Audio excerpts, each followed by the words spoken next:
Happy Thursday, everybody, but most importantly, tonight kicks off the college football weekend. That great Labor Day weekend we get every year. Games on Thursday, Friday, Saturday, Sunday, and Monday. We'll go over some of the big ones this weekend. We'll also go over some things that happened in that first weekend, the so-called week zero, they call it. Some things surprised me, but some things also didn't. So we'll go over all over that. Before we start, we're going to get to some news items. A few news items I got here, not too many. Before we start that, hit that subscribe button so you don't miss anything. Anyway, let's get to it.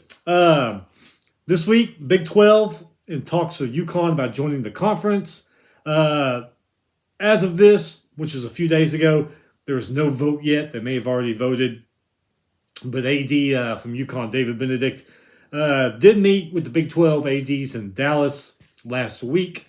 So, like I said, I have to go back and look and see if they voted on it to join. I think they may have joined, but I'll have to go back and look at that. You probably heard about this. Colorado, they banned Denver Post columnist Sean Keeler from asking questions of football coach Sanders or other members of the football program. Colorado says it comes from Keeler's personal attacks on the football program and the coach. This goes on a lot. There's a lot of columnists, media members, local markets that will, hey, this team ain't doing good. This is why. Coaching problem, team problem, whatever. I guess, I don't know. I haven't read what this guy has actually said about the program, but evidently pissed off Colorado enough to ban him. And like I've been saying the last few weeks, once again, Colorado just keeps trying to get America to hate them. I don't know. I don't know what's going on there. I don't know. Deion better have a hell of a year and is not going to start off easy because they got North Dakota State. So we'll go over that too. Virginia, they named Anthony Collindre starting quarterback over Tony Muskett. It's probably some more news items, but last time I got to this was a couple days ago because I had some other things going on. So if I missed a news item you really wanted to hear about, I apologize for that. All right, so go back to last Saturday, go over a few things here. I was not surprised that Georgia Tech beat Florida State. As we've seen in the last few years, Georgia Tech, they have a tendency to jump up, bite people in the ass, and beat people who you wouldn't think they would beat. They're getting better. Florida State lost a lot in the offseason. They really did. Georgia Tech, their defense, man, that was just incredible. And they seem to control both sides of the ball, both lines of scrimmage. They seem to control that. Both quarterbacks, they did play good. No TD passes in this one, but Georgia Tech's Jamel Happy, 75 rushing yards, 2 touchdowns in that one. AD and Burke kicked the winning field goal for Georgia Tech, 44-yarder as time expired. I may ruffle some feathers here, but I've never been too high on DJ. Did some good things at Clemson, maybe even a couple great things. Same thing at Oregon State, but I just don't think you're going to win a national championship with that guy. You'll have a good season. You'll probably get to a good bowl game, but I just don't think you can win a national championship with him. I don't know. Maybe it's the systems. Maybe this year will prove me wrong. Who knows? We'll see what Florida State does, but right now it didn't start off too good for them. But they are not out of it. I mean, yes, they lost the conference game to Georgia Tech, but that was the first game, long season. A lot of people high on Georgia Tech. I say, whoa, hang on, wait a minute, let's just see. Yeah, they beat FSU, but like we said, FSU lost a lot. Let's see how the season plays out. But people are already saying, oh, Georgia Tech, ACC champions this year. It's like, well, that could be, but, we'll see. We had some comebacks on last Saturday. Pretty nice comebacks, too. McNeese State, who was turnover happy, turned over the ball like 4, 5, 6 times. I forget, but man. Tarleton State was whooping up on them. McNeese did come back, though, and made a game out of it. Lost by 3 points, though. And McNeese has a quarterback from from South Dakota State. So I thought they were going to be really, really good, but Tarleton State, man. I want to say this. I heard this is Tarleton State's first year in Division I. So they came out on fire, and like I said, they were just walloping McNeese in the first half of the game. McNeese did come back, make a game out of it, but came up 3 points short. Montana State, I thought they would trounce New Mexico. New Mexico has just not been good the last several years, maybe even the last decade. Montana State great program, FCS program, FCS playoff program just about every year. But, man, they had to come from behind to beat New Mexico. They won 35-31. Montana State quarterback Tommy Mellett, 205 yards, 2 touchdowns. Running back Adam Jones, 167 rushing yards and a touchdown. But it does look like New Mexico could start being good again, possibly, bowl eligible and all that. They did look good. They played great against Montana State, FCS powerhouse. So that remains to be seen. We'll see what's going to happen there. Another thing surprised me. I never thought SMU would have as much trouble as they did against Nevada. Nevada, since Chris Alt left, they just haven't been the same Nevada. I thought SMU would just run over them, but that did not happen. They had a tough time. They did win 29-24. SMU's Preston Stone, 254 passing yards, touchdown through an interception. Smith and Johnson Jr., they have rushing touchdowns for SMU. But, I did not think SMU was going to have that much trouble with Nevada.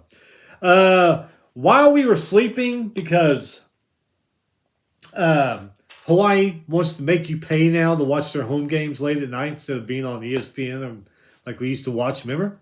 Those are good times, staying up till 2 or 3 in the morning watching college football.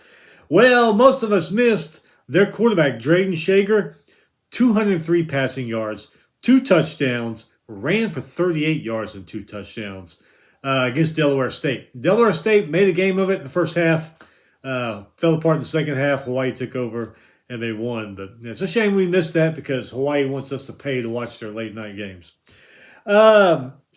One more piece of news I did find. I put it on this page. 2024 Maui Invitational will be UConn, Memphis, North Carolina, Dayton, Michigan State, Colorado, Iowa State, and Auburn. Man, what a lineup. That'll be Thanksgiving weekend this year, November 25th through the 27th. Looks like that'll be a pretty good Maui Invitational. All right, so let's get to it. We are finally here, the first full Saturday of college football, not to mention tonight, tomorrow night, Sunday, Monday, this weekend. So let's get down to it. Some games to keep an eye on. They're interesting. Tonight, 7 p.m. on Fox, North Carolina at Minnesota. I heard this was a 1-point game. Not sure that may have changed since then, since I last looked it up. Both teams ended last season disappointment. North Carolina ended 2-3, Minnesota 1-3. I think they're playing in Minneapolis too, so that'll be a pretty good game to kick off the weekend right there. 7 p.m. ESPN Plus, if you have ESPN Plus. Southeast Louisiana versus Tulane. Good battle between Louisiana teams. Tulane, we saw what they did last year. Great year. Beat Ohio State in the Cotton Bowl. Southeast Louisiana, they've been an FCS playoff team lately, so that could be a pretty good one. 7 p.m. ESPN, we just talked about it.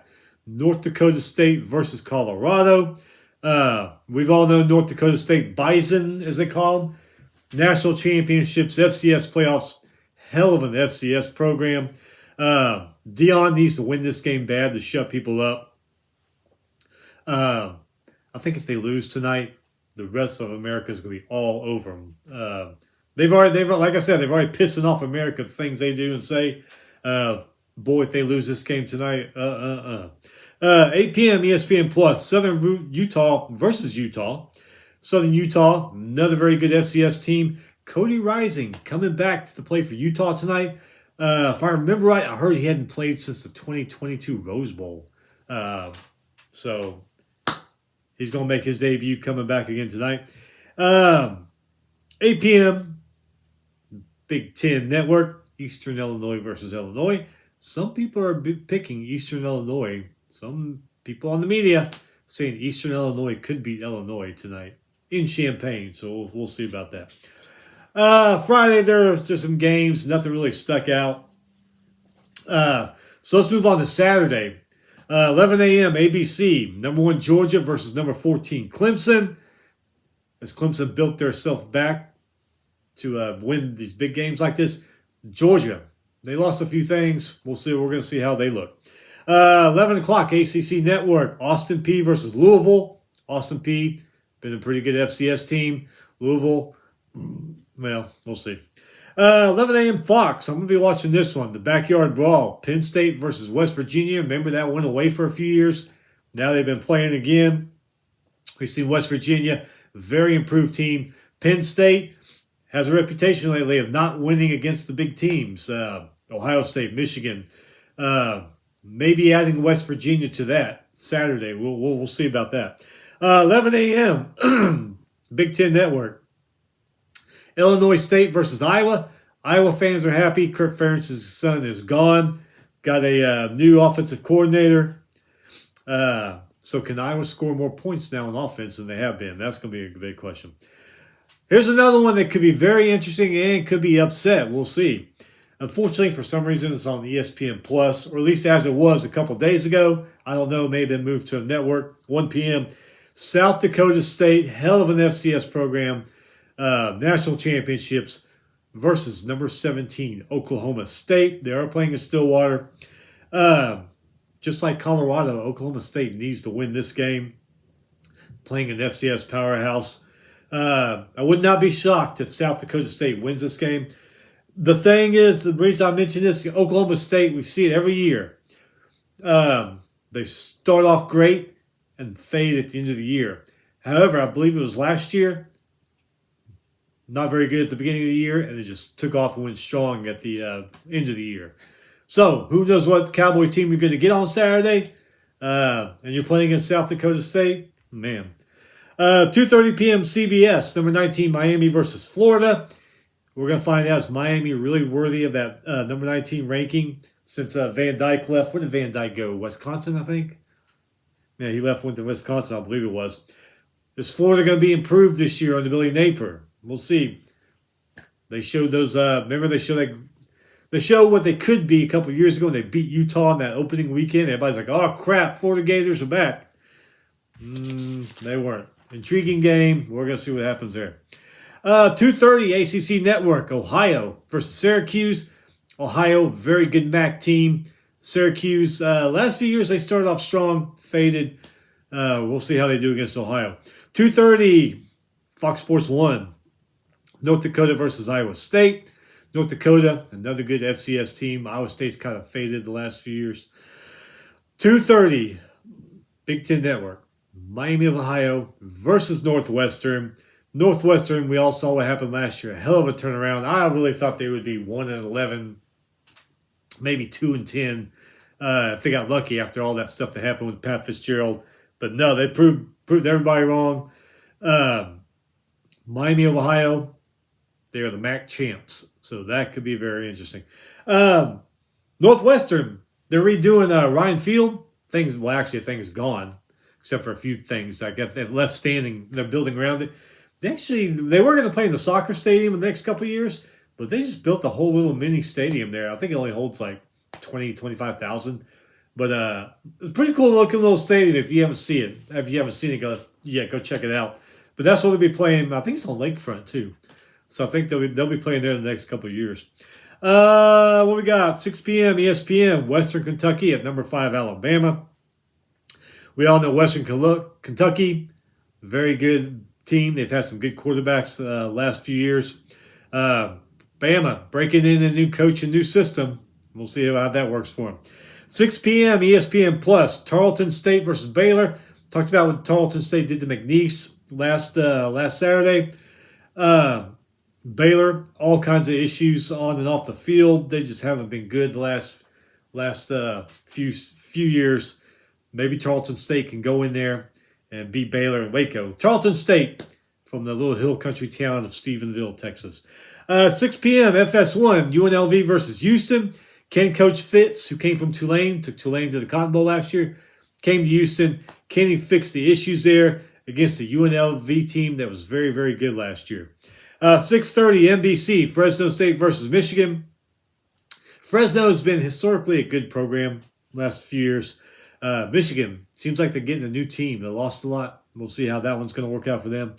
6:30 ABC. All of us Aggie fans are looking forward to this. We're finally done with the Jimbo era. Now we got the Elko era. And what a way to start it off. Notre Dame versus Texas A&M. Like I said, we're all excited about this. We just hope it works out for us. 6:30 CBS, UCLA versus Hawaii. UCLA beat them a couple of years ago. Now, I really thought Hawaii was going to win that game a couple of years ago because UCLA just wasn't all that good. But hey, Hawaii looked good last week against Delaware State. We talked about the quarterback, 4 touchdowns. UCLA might be in an adjustment period because of a new coach, but we'll see. 6:30 Big Ten Network, Idaho versus Oregon. Idaho, recently good FCS team. Don't know if they have what it takes to go into Autzen Stadium and beat Oregon, but still, keep an eye on the score just to see. You never know. The first week, mistakes are being made. Teams are still trying to clean up stuff. And if some mistakes can go the other team's way, they can win. We've seen that in the past on the opening weekend. Even sometimes into the second weekend, we've seen mistakes still trying to get cleaned up. So, hey, a few mistakes go Idaho's way. You never know. 7 p.m. ESPN Plus. Lamar versus Texas State. Texas State, we've seen much improved team. A lot of people are picking Lamar to win the Southland Conference this year. So that could be one to keep your eye on. 9:30 ESPN, New Mexico versus number 21 Arizona. Arizona, hell of a turnaround last year. We saw it. Coach left, went to Washington though. New Mexico, like we talked about, looked good last Saturday against a very good Montana State team. Tired out in the second half, I guess. Let them back in it. Montana State won. Man, if they can fix that problem, they might give Arizona a heck of a game. 9:30 FS1, Wyoming versus Arizona State. Wyoming has been good. When will Arizona State be a good team again? That remains to be seen. And 10 p.m. BTN Network. We got a late game. It's probably one of the good things about the West Coast teams joining BTN or Big Ten Network. Weber State versus Washington. Weber State, they're a good team. Washington, they got Coach Fish from Arizona. See how they look with Jed Fish's system he installs there up in Seattle. Sunday, 6:30. There's another game on during the day. I forget who it is, but it really didn't stick out. 6:30, ABC Sunday night. Number 23, USC versus number 13, LSU. Can LSU break their Sunday night letdown at the beginning of the year? They seem to lose those Sunday night games. Sometimes the Monday night games too, because I think they played on Monday night one year and lost that game. But they always seem to lose their opening game for some reason. USC ranked 23rd. Is USC done? Is Riley going to get this thing going again? I know I hear a lot of groanings. People are already tired of Riley, ready for him to go, find somebody else. I don't know. We'll see. And then Monday at 6:30 ESPN. Last game of the weekend. Boston College versus Florida State. I said before, I'll say it again, Boston College fans, you got Bill O'Brien at the helm now. Be prepared to score 7 or 10 points in the first half and then sit on the ball the rest of the time. That's what he did here in Houston. That's why people did not like him as a Texans coach, too conservative. But it does raise an interesting question. FSU, we're really going to see if they're a decent team. I mean, they're playing Boston College. Boston College was good last year. But I think we're going to find out what kind of year FSU is going to have this year. And Boston College, for that matter. Anyway, that is it. Yeah, a few more hours. Man, the football weekend gets kicked off. All I got to say is enjoy it, man. Labor Day weekend, all this college football we're going to have. Man, have fun. Be safe. We'll be back next week to go over some shockers or surprises that may happen this weekend. And then to preview week 2. Y'all have a great weekend, great Labor Day. We'll see you next time.